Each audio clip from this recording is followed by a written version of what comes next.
Dari data Dinkes Prabumuli, hingga saat ini jumlah capaian vaksinasi di Prabumuli telah menembus 37%, sehingga membuat kota Prabumuli berada di peringkat 2 capaian vaksinasi di Sumatera Selatan.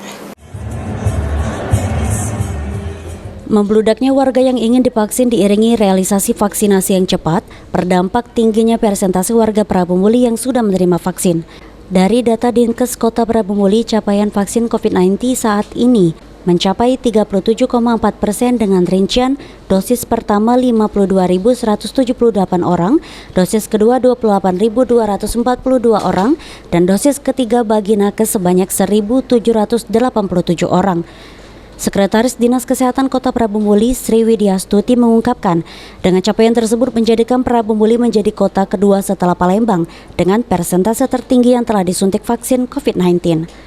Kabar gembiranya kita Kota Prabumuli capaian vaksinasi ini dan sesuai dengan sasaran dan juga tentang realisasinya nomor 2 sekota kabupaten kota Sumsel.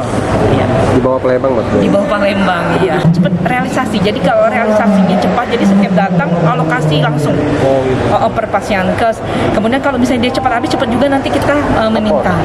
Nah, untuk P2 itu juga kita memastikan. Jadi P1, P2 itu selalu kita jaga. Jadi jangan sampai nanti kita bablas ya. Untuk sebaran vaksinasi, Sekdis mengaku hampir seluruh kecamatan di Prabumuli sudah merata.